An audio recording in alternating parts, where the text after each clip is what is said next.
ఏలూరు నగర ప్రజలందరికీ కూడా పడమర వీధి గంగానమ్మ జాతర మహోత్సవ శుభాకాంక్షలు తెలియపరుచుకుంటున్నాం. అలాగే పడమర వీధి గంగానమ్మ జాతరలో అక్టోబర్ 26 నుంచి ఫిబ్రవరి 1-2 తారీఖుల వరకు గంగానమ్మ జాతర జరగటం జరుగుతుంది. కావున భక్తులందరూ కూడా కొంచెం నియమ నిబంధనల గురించి అడుగుతున్నారు. దాని గురించి మాట్లాడదామని నేను మీ ప్రజలందరూ కూడా తెలియపరచడానికి జరుగుతుంది. మనం అక్టోబర్ 26 ఆదివారం నాడు ముడుపు కార్యక్రమం అనేది జరుగుతుంది.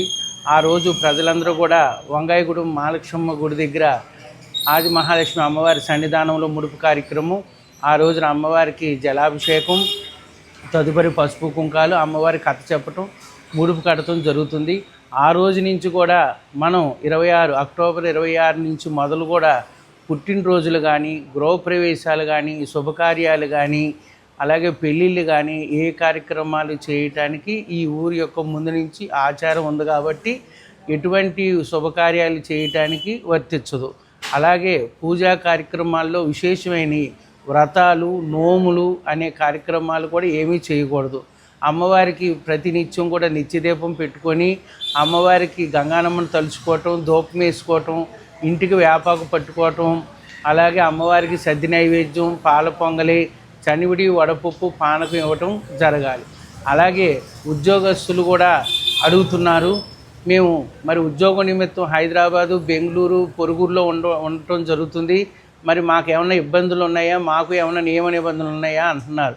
మీరు చక్కగా ఏలూరు రావచ్చు. అలాగే మీ ఉద్యోగాల వృత్తిపరంగా కూడా వెళ్ళి మీ ఉద్యోగాలు చేసుకునవచ్చు. దాంట్లో ఇబ్బంది ఏమీ లేదు. అలా వచ్చినప్పుడు కూడా ఒకసారి అమ్మవారికి వచ్చి దర్శనం చేసుకుని వెళ్ళవలసిందిగా కోరుకుంటున్నాం. అలాగే వ్రతాలు, కార్తీక నోములు కానీ, సత్యనారాయణ వ్రతాలు కానీ ఎటువంటివి కూడా చేసుకోకూడదు.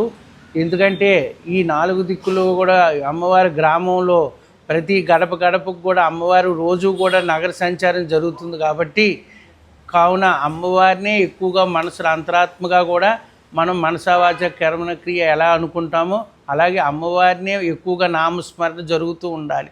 అందుకని ఈ విశేషంగా ఈ గంగానమ్మ జాతరలో మన పూర్వం నుంచి మన పెద్దలు పెట్టిన ఆచారం కాబట్టి అదే విధంగా నడుపుతూ జరుగుతుంది. అలాగే మనం పొరుగురు వెళ్ళొచ్చా లేదా అని అందరూ కూడా డౌట్గా అడుగుతున్నారు. మనం పొరుగురు ఏదైనా అత్యవసర పనులు ఉంటే వెళ్ళవచ్చు. వెళ్ళి అక్కడ మన పని చూసుకొని ఒక 2 రోజులైనా 3 రోజులైనా ఉండి రావచ్చు. అలాగే శుభకార్యాలు ఏమైనా ఉన్నా వెళ్ళి అక్షంతలు వేయటమే కానీ వారికి మన ఊరి నుంచి పసుపు కుంకాలు కానీ, చీరా జాకెట్లు కానీ, సారీ లాంటివి కూడా ఏమీ తీసుకెళ్ళకూడదు. ఇది తప్పనిసరిగా పాటించాలి. అలాగే తీర్థయాత్రలు వెళ్ళాలి, మేము బుక్ చేసేసుకున్నాం అంటున్నారు. వెళ్ళే ముందు వచ్చి అమ్మవారిని దర్శనం చేసుకొని అలాగే అమ్మవారు వెళ్ళేటప్పుడు దర్శనం చేసుకుని ఒక బండారు పొట్లం తీసుకొని దగ్గర పెట్టుకుని రక్షణగా వెళ్ళి అక్కడ కూడా మొక్కులు ఏమి తీర్చుకోకుండా అమ్మవారి దర్శనం చేసుకొని కానీ, అయ్యవారి దర్శనం చేసుకొని కానీ వచ్చేయాలి తప్ప. కానీ అక్కడ గుండు గీయించుకోవటం, మొక్కుబళ్ళు చేయటం, ముడుపుల కార్యక్రమాలు లాంటివి విశేషకరంగా మటుకు ఏమీ చేయకూడదు. అలాగే తప్పనిసరిగా కూడా మనం ఇబ్బందులు ఉంటాయి. కొంతమంది సొంత ఇళ్ళకి ఎటువంటి ఇబ్బందులు ఉండవు. అలా అద్దెల్లో వచ్చేదానికి ఇంటి వాండర్లకి వీళ్ళకి ఏదైనా డిస్కషన్ వచ్చినా ఇబ్బంది పడి ఏమండి మరి మేము అన్ని నెలలు మేము గొప్పుకుని ఉండలేమండి, మమ్మల్ని ఖాళీ చేసేయమంటున్నారు, ఆ విధంగా అంటున్నారు, ఈ విధంగా అంటున్నారు. అత్యవసర మామూలుగా అయితే ఇల్లు ఖాళీ చేయకూడదు.